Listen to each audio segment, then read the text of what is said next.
O Senhor esteja convosco. Ele está no meio de nós. Proclamação do Evangelho de Jesus Cristo, segundo Lucas. Glória a vós, Senhor. Naquele tempo, disse Jesus a seus discípulos: A vós que me escutais, eu digo: amai os vossos inimigos e fazei o bem aos que vos odeiam. Bendizei os que vos amaldiçoam e rezai por aqueles que vos caluniam. Se alguém te der uma bofetada numa face, oferece também a outra.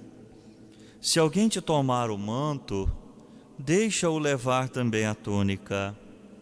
Dá a quem te pedir, e, se alguém tirar o que é teu, não peças que o devolva. O que vós desejais que os outros vos façam, fazei-o também vós a eles. Se amais somente aqueles que vos amam, que recompensa tereis? Até os pecadores amam aqueles que os amam. E se fazeis o bem somente aos que vos fazem o bem, que recompensa tereis? Até os pecadores fazem assim. E se emprestais somente àqueles de quem esperais receber, que recompensa tereis?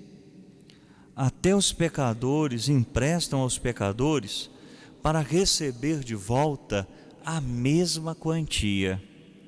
Ao contrário, amai os vossos inimigos, fazei o bem e emprestai, sem esperar coisa alguma em troca. Então a vossa recompensa será grande, e sereis filhos do Altíssimo, porque Deus é bondoso também para com os ingratos e os maus. Sede misericordiosos, como também o vosso Pai é misericordioso. Não julgueis e não sereis julgados. Não condeneis e não sereis condenados. Perdoai e sereis perdoados. Dai e vos será dado. Uma boa medida, calcada, sacudida, transbordante, será colocada no vosso colo. Porque com a mesma medida com que medirdes os outros, vós também sereis medidos. Palavra da salvação. Glória a vós, Senhor.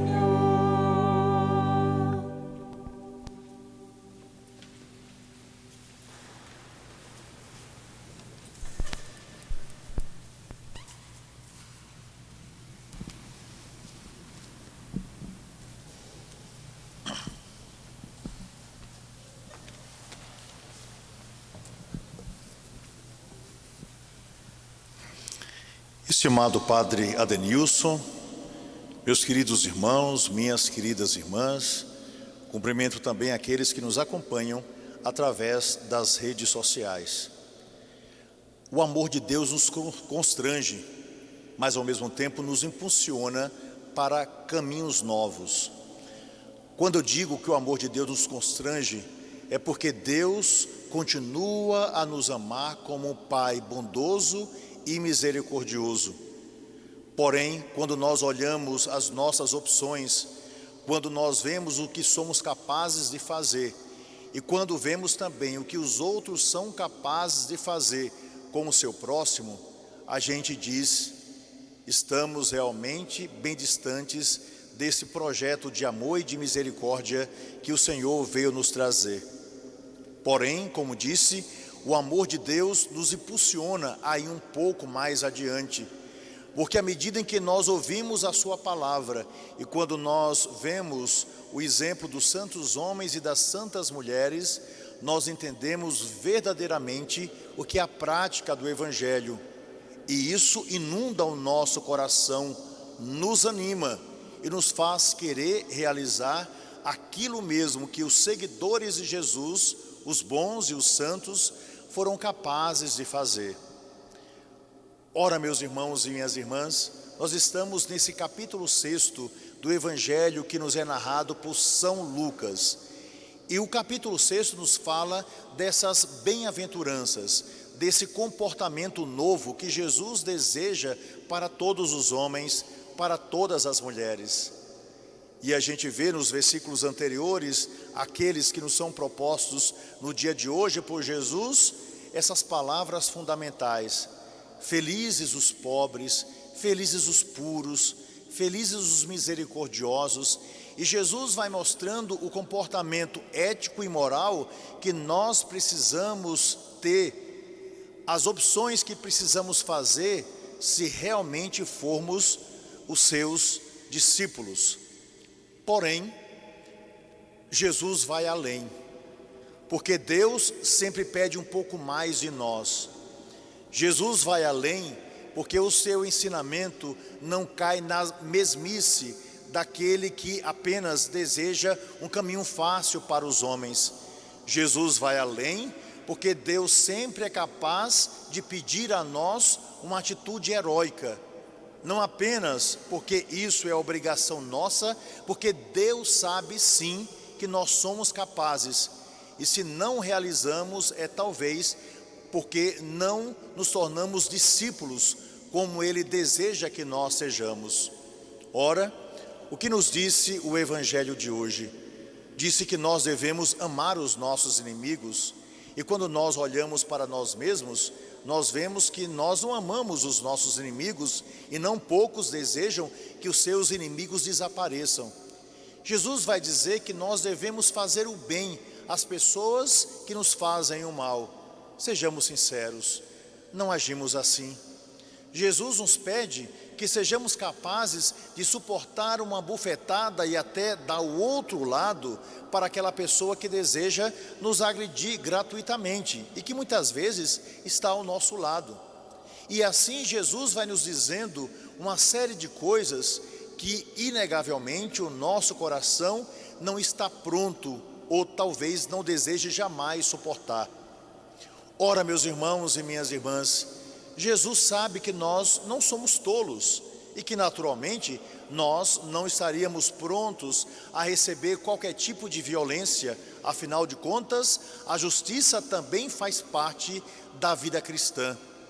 Mas Jesus nos mostra algo fundamental para a nossa vida e para a nossa existência. Jesus nos mostra que nós não podemos nos esconder ou nos consolar como coitadinhos, como acontece ao longo da nossa vida.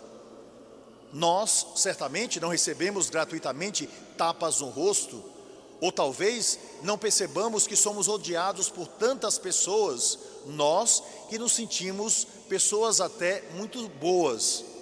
Mas Jesus nos mostra que nós precisamos ter consciência de que nós não podemos parar a vida simplesmente presos àqueles que nos odeiam, àqueles que nos maltratam, àqueles que desejam mal para nós. Diante das possibilidades do bem, Jesus deseja que nós o realizemos na vida de todas as pessoas.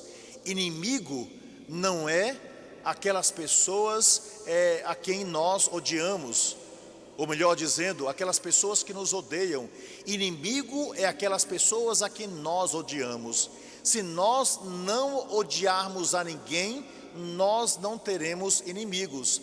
E se o nosso coração estiver purificado, não é, desse sentimento de baixa estima que tantas vezes nos faz mais olhar os inimigos do que os amigos, certamente nós poderemos viver uma vida cristã digna daqueles que olham os outros não como adversários, mas como irmãos. E principalmente nós não estaremos atentos àqueles que de algum modo estão querendo nos fazer o mal, principalmente pela palavra que dirige aos outros sobre nós, mas principalmente estaremos abertos a ouvir a palavra boa que nos é dirigida, e por aquilo que Deus nos dá no coração, também ser capazes de levar a boa palavra, até mesmo aquelas pessoas que nos constrangem, porque às vezes o que a pessoa que não gosta da gente, o que existe em seu coração é um plano, e nós não podemos cair nos planos maus daqueles que desejam o mal para nós.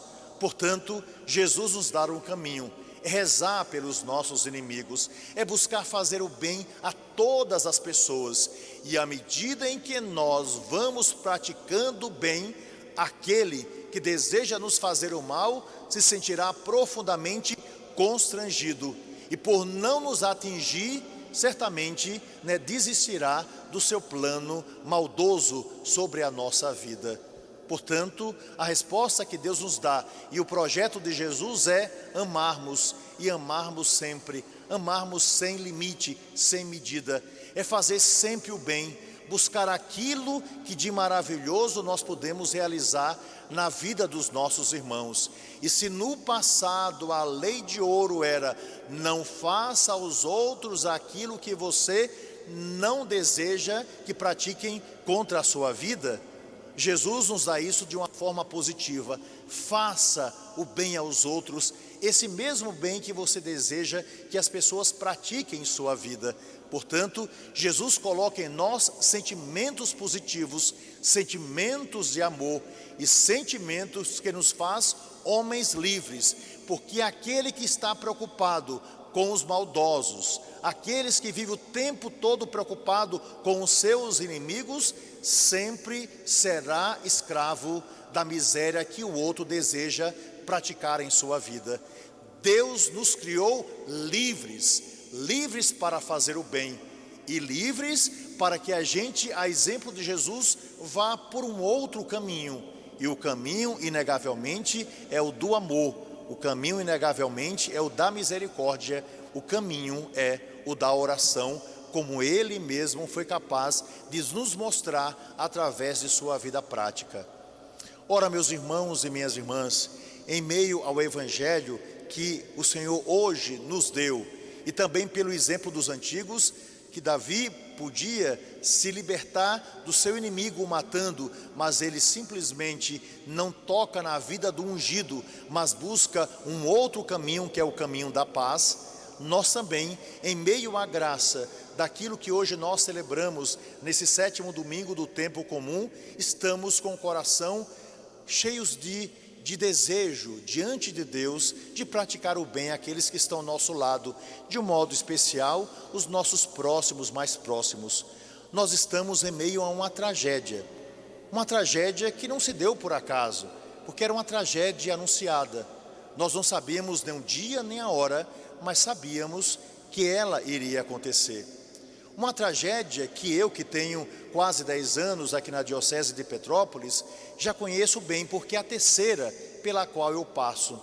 Uma de 2013, que veio depois daquela grande tragédia de 2011, uma outra no ano de 2017 e agora essa no ano de 2022. A primeira acontecida no bairro da Independência, um bairro popular aqui da cidade de Petrópolis. A segunda no Caxambu, um bairro popular aqui de Petrópolis. E agora, no Alto da Serra, um bairro popular aqui de Petrópolis. Meus irmãos e minhas irmãs, sejamos justos. Os antigos nos ensinaram que Deus perdoa sempre, que os homens de vez em quando, mas a natureza nunca perdoa. Ela sempre busca o seu espaço. E lá estão, aqui e em mais 12.000 comunidades espalhadas no Brasil, homens que constroem suas casas em lugares improváveis. Ora, meus irmãos e minhas irmãs, por que é que eles construíram suas casas nesses locais? Porque eles gostam de risco? Porque eles desejam viver perigosamente? Porque eles acham bonito estar em lugares pendurados? Não. Os que os levou para esses lugares foi a exclusão social que perdura no Brasil logo depois do seu descobrimento. Os que os levou para esses lugares foi uma omissão histórica que nós já conhecemos há séculos. O que os levou para a pobreza não foi a falta de dinheiro, porque o nosso país é extremamente rico em todos os sentidos, mas foi exatamente a cegueira histórica que vem há anos, obrigando a pessoas a viverem escondidas, ou talvez até mesmo invisíveis, e a miséria que se alastra por todos os cantos, que não é projeto de Deus, gera morte, gera tragédia como essa que nós vemos aqui. Meus irmãos e minhas irmãs, perdoe-me dizer isso, e não estou aqui para acusar ninguém, estou aqui para olhar para mim mesmo, e também sugiro que cada um de nós olhe para si. Os bilhões e os trilhões que gastaram em guerras, os bilhões e os trilhões que gastaram para socorrer as vítimas das calamidades anunciadas, podiam ser utilizados para resolver problemas que hoje nós vemos diante de nossos olhos, como vimos lá diante da comunidade do Morro da Oficina e de tantas outras tragédias que já aconteceram aqui no Brasil e ao redor, não é, do mundo. Ora, meus irmãos e minhas irmãs, Deus nos deu inteligência, Deus nos deu sabedoria, Deus nos deu a possibilidade de construir uma sociedade nova, justa, fraterna, porque foi isso que Jesus veio nos mostrar e nos pede o tempo todo. O bem que nós desejamos para cada um de nós, é aquele que nós desejamos também que veja realizado na vida do outro. O Evangelho nos disse isso perfeitamente. A miséria do outro nos atinge, e por incrível que pareça, e nós não podemos nos esquecer disso, porque na hora que vier sobre nós a síndrome do céu azul, daqui a alguns meses, todos nós esqueceremos aqueles que enlutados choram os falecidos, que chegarão a 300 nessa tragédia, e também aqueles que sem casa mendigarão, irão para outras regiões tão difíceis de acesso como essas onde eles moram hoje, e que estarão prontos como numa morte anunciada para a próxima tragédia. Meus irmãos e minhas irmãs, precisamos tocar no mais profundo do nosso coração. Odiar é criar um paraíso onde o outro não existe. Todos nós somos responsáveis, todos nós, e todos nós precisamos nos mobilizar para gritar para todo mundo que basta de morte, basta de guerra, basta de exclusão, basta de miséria. Os nossos olhos e o nosso coração não aguentam mais, porque também os olhos de Deus e o coração de Deus não aguenta mais aquilo que nós vemos diante de todos, que é palco de morte, que é palco de desilusões, que é palco de lágrimas. Que a força e a fé que nos vem por causa de Jesus Cristo e aquilo que Ele nos sugeriu de prático, nos dê a possibilidade de um novo tempo, de uma nova vida, que queremos não apenas para nós, mas para todos os homens, para todos, porque todos somos irmãos, como nos mostrou aquele que é o nosso Deus e o nosso Salvador. E se me permitem, apenas para concluir, talvez uma história tão simples e tão conhecida nos alerte pela sabedoria do passado diante da tragédia que nós vemos no tempo presente. E a história nos diz o seguinte: houve uma grande tragédia na floresta, um grande incêndio. E naturalmente, como a floresta é a casa dos animais, todos se uniram para poder fazer alguma coisa. O elefante grande pegava grande quantidade de água pela sua tromba e assim lançava a água sobre as árvores, e o incêndio ia diminuído. O hipopótamo, com sua boca imensa, também chegava no rio, pegava grande quantidade e ia abrindo o caminho, lançando água para que os animais pudessem passar e escapar do fogo. E assim todos os animais iam dando a sua contribuição. A raposa, sempre crítica e sempre preguiçosa, ficou olhando o que estava acontecendo e não quis participar daquele momento. E olhando o movimento dos animais, viu um beija-flor que ia ao rio, pegava uma gotinha de água e lançava sobre o fogo. Ela, como não estava fazendo nada, a raposa chamou o beija-flor, que num segundo ficou diante daquele animal. E a raposa disse: mas beija-flor, para que você perder tempo se cansando, você vai lá, pega uma gotinha e lança sobre a floresta. Isso não vai fazer diferença alguma. Deixe de ser tola, fique aqui ao meu lado e vamos ver os animais trabalhando. E o beija-flor, na sua simplicidade e na sua sabedoria, disse para a raposa: não importa a quantidade de água que eu lanço sobre o fogo, eu estou fazendo a minha parte. Que cada um de nós olhe para si e que cada um de nós se responsabilize pelas vidas que clamam e que gritam no meio da lama pela nossa presença e pela nossa solidariedade. Que assim seja.